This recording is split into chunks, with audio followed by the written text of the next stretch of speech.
Il était une fois, au cœur d'un vaste royaume, une majestueuse montagne. Elle se dressait fièrement depuis des temps ancestraux, façonnée par les caprices du temps et les forces de la nature. Ses sommets enneigés et ses forêts verdoyantes capturaient l'imagination de tous ceux qui la contemplaient, offrant une promesse de découverte et d'aventure. Un doux matin, juste après que le soleil se soit levé, 4 gens se tenaient au pied de la montagne, et bien qu'ils ne se connaissaient pas, ils avaient le même but: pique-niquer au sommet de la montagne devant la magnifique vue. Le cartographe était confiant, car il avait une arme secrète, une carte, et une belle carte en plus, avec plein de détails qui montraient le chemin le plus rapide jusqu'au sommet.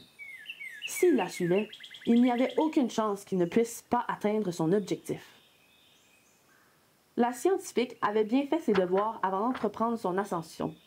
Elle avait étudié la montagne, la topographie du terrain, la faune et la flore, la direction du vent, les meilleures techniques de survie. Armée de ces livres, elle était confiante de mettre la théorie en pratique.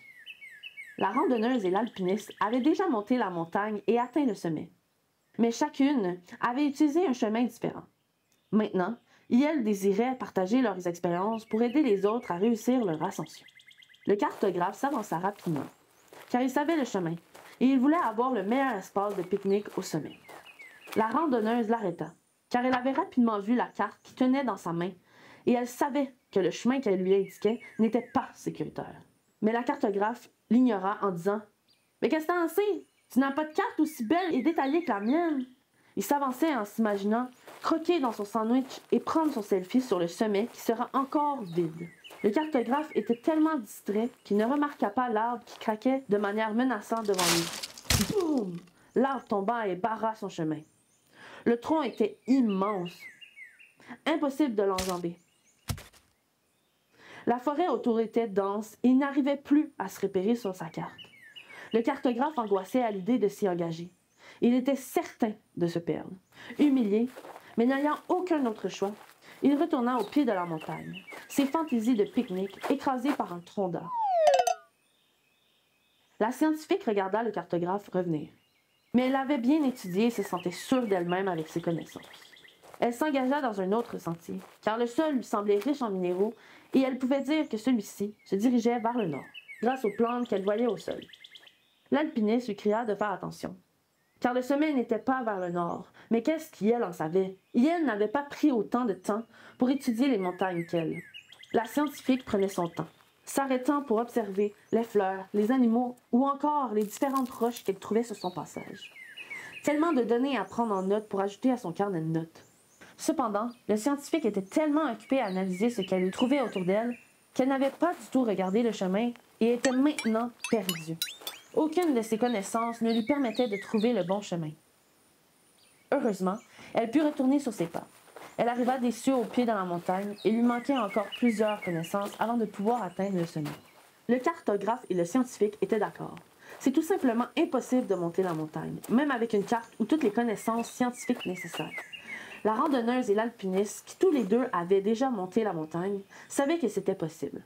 Et elles proposèrent leur aide aux 2 autres pour partager leurs réflexions. Finalement, les 4 personnes partirent ensemble, bien déterminées à réussir cette fois-ci. Avec les connaissances de la randonneuse et de l'alpiniste, elles avancèrent rapidement, et le groupe eut espoir de pouvoir enfin déguster leur boîte à lunch. Leur espoir fut de courte durée. Un éboulement bloquait maintenant le sentier. Elle s'apprêtait à rebrousser chemin, quand le cartographe se rappela de sa carte. Il la sortit et il trouva qu'un autre chemin leur permettrait de contourner l'éboulement.